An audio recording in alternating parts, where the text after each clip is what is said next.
Hey everybody, it's Rick Bassman.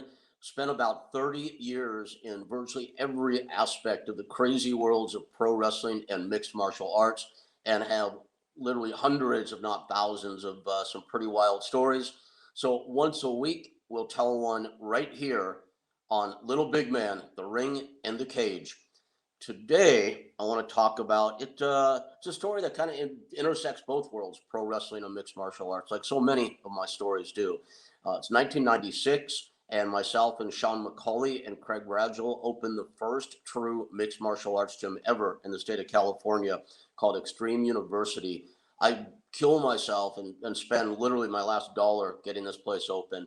The goal is to build schools for pro wrestling and mixed martial arts both, to create a career for myself, but also altruistically, I hope, to provide a platform for lots of men and women to come in, train, get better at their craft, and then get out and get jobs in the worlds of pro wrestling and mixed martial arts. A lot of which I would facilitate. I would help them do that. If I was doing the packaging, doing the work to get people into those worlds, then I would oftentimes sign people as management and dedicate a lot more time, money, energy, and whatnot. One such individual that crossed over into both worlds for me, or I did for him, was Tony Halme, who is better known to WWF, now WWE fans, as Ludvig Borga. He had an amazing run on top as a heel. It didn't last long, mainly against Lex Luger. Tony was a guy that was earmarked for stardom at an early point in time. It didn't quite go to the level it should have for a whole bunch of reasons, which I won't get into today. But Tony had been journeying in and out both of fighting and wrestling when he and I crossed paths. First in 1985 or 86, when he became one of the bad guys. It was a little gimmick we did opposite Power Team USA, which included Sting Warrior and some others. Later, Tony wandered into my gym, and we decided we're going to work together again. He was looking to make a comeback in pro wrestling, but this also when I was getting very involved with mixed martial arts. And I said, Tony, what do you think about taking a shot at UFC? I had just formed a relationship with Bob Meyerowitz and Art Davie. Bob was the original owner, Art was the booker.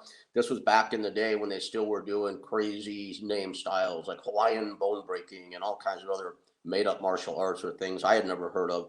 And I didn't think it'd be too far fetched back then to put a pro wrestler into UFC. I contacted Art Davie. He was all for it. We booked Tony Halme. And then here we go. I sit down with Sean McCauley and Justin McCauley, and we work out a 6-week, very detailed, hardcore training schedule for Tony to go give it his shot. We booked the fight just 6 weeks out. That's typically what happened in those days. And day after day after day, Tony is an absolute no-show for training. There's always one pretty ridiculous excuse after another for why he's not making it. Way worse than like the dog ate my homework kind of nonsense. Now, Tony had this tough guy reputation. He's 6'5", 315 pounds, truly like facially one of the scariest looking guys you've ever seen. Now, keep in mind, this is back in the late 90s when people that looked like that were still perceived to be the toughest guys on this planet. There were no weight classes yet. There were no world-class athletes fighting at welterweight or lighter weights. It was all about the biggest, scariest looking guy. In our minds, even though we were pretty educated, we still didn't know enough to know that it didn't necessarily mean they were the toughest guys on the planet. But we thought Tony was. He looked the part. He loved to tell stories about how he nearly killed people, and some say did kill people with his bare hands. Again, before the internet proliferated, so it wasn't easy to check these stories. He was a Finnish heavyweight boxing champion of, the boxing champion heavyweight of Finland, for whatever that's worth. I don't know. That was verifiable, so at least he had done some fighting. But anyway, here we are going day after day after day, getting ready for UFC, and Tony is just not training. In the meantime, Art calls me, Art Davie. I may have said Art Door before. That's tough, man. That's a story for another day. Art Davie, the booker, calls. He goes, Rick, Tony's opponent just dropped out. He's heard some rumors that Tony has like murdered people with his bare hands, and the guy essentially chickened out and didn't want to fight. And the internet, which was when it in its nascent stages, reported this, and this big buzz started about this homicidal maniac Tony coming to the UFC. Art booked another opponent. I forget the guy's name. He got injured legitimately in training But that added to the rumor mill that people were afraid to fight Tony. This guy didn't drop because he was afraid, but for legit reasons. Jason Farron, who later had a famous like hair pulling match with Guy Mezger in UFC, was the next opponent booked. Jason, too, great guy as it turned out, got injured in practice, so in training. So now Jason couldn't fight. That's 3 opponents booked, 3 opponents gone. We're getting close to fight time. Art calls me. He's like, I don't know if we're going to be able to find anybody to fight him now because everybody is now getting legitimately scared. In the meantime, no training. Finally, I mean, Sean McCauley is on Tony like you wouldn't believe. I'm on Tony. We finally get him to meet us at Gokor's out in the Valley one day. And Gokor later trained Ronda Rousey. It was Gene LaBelle's partner. We go out there. There's all, it's all Armenian for the most part. These guys are tough. There's a class, or not a class, a training group with a bunch of smaller guys, and they're executing these amazing flying arm bars.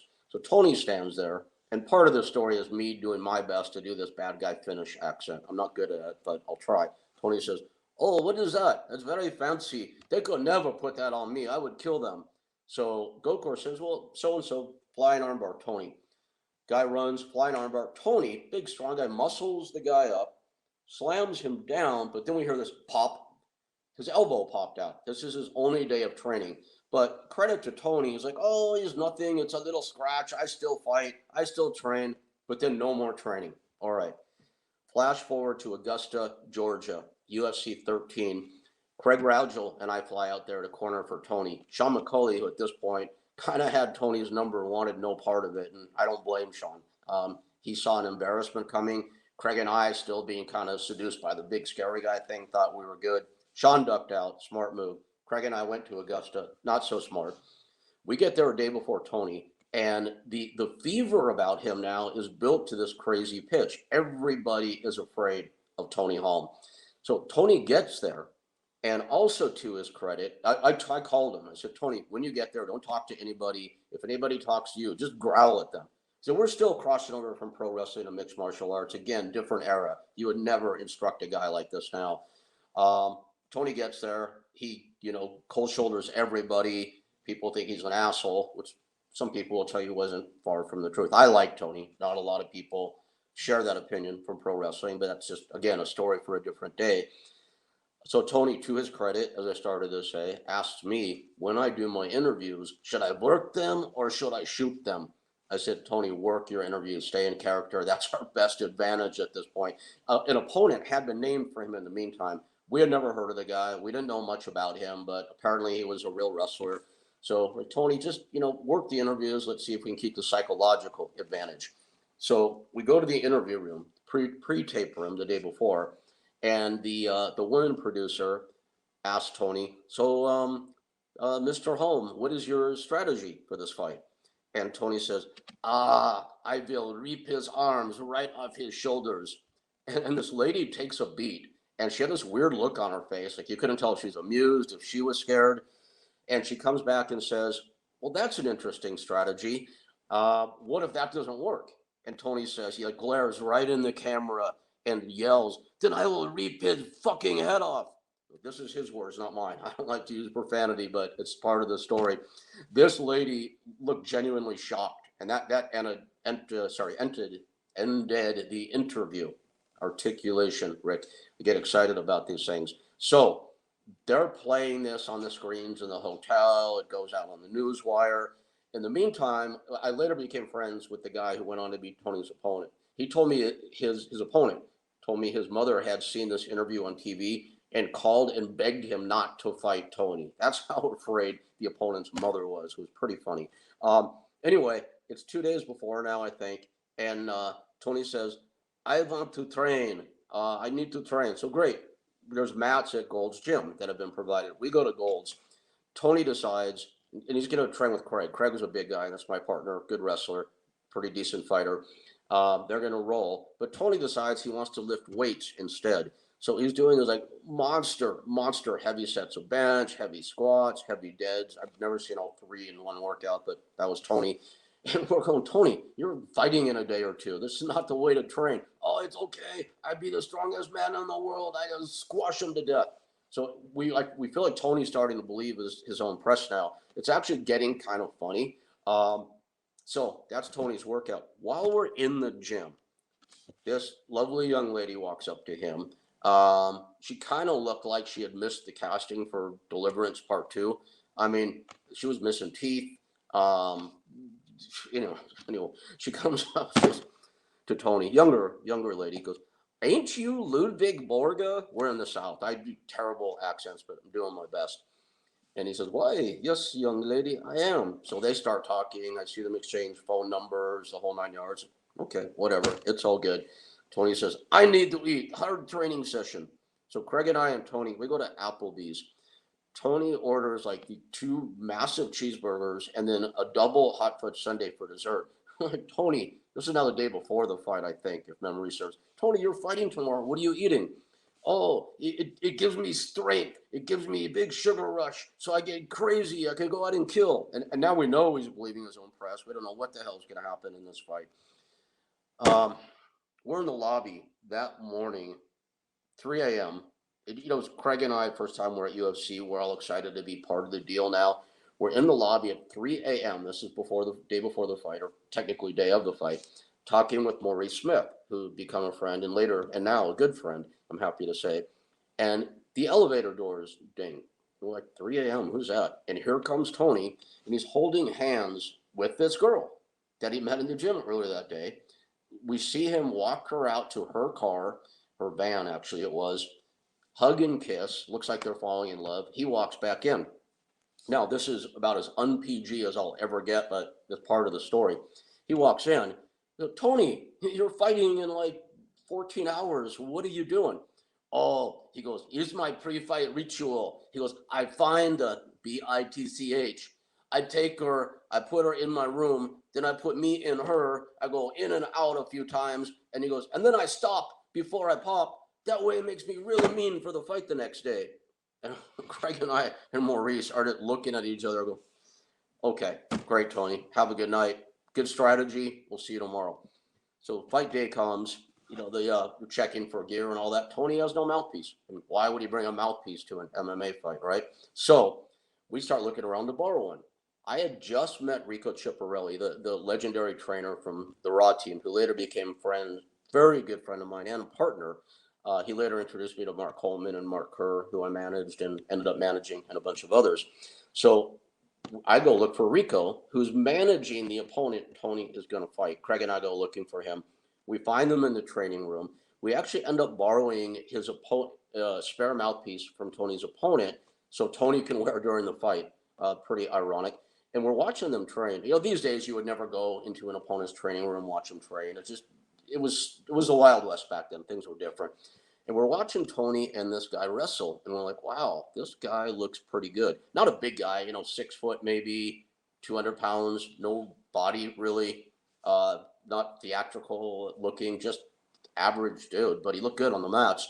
So we go back to Tony and give him the mouthpiece, and Craig says to Tony, "Hey, this guy looks like a good wrestler. Whatever you do, don't run straight at him."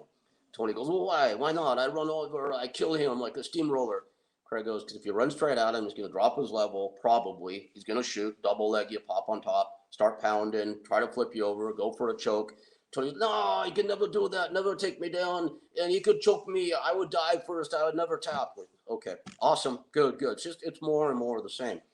Anyway, fight time comes, and the bell rings, and out goes Tony. He doesn't run straight at his opponent. He kind of like lumbers at him with his arm raised, telegraphed, in what I could only describe as like slow motion. So his opponent, we're watching it, drops a level, boom, double leg, takes him down, pops up in a full mount in like half a second, throws one punch down. Tony flops over on his belly.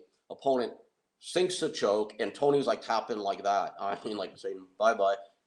The whole fight was 50 something. I don't know. It's in the record books. UFC 13 first round of the 4-man heavyweight tournament. It was less than a minute, that's for sure.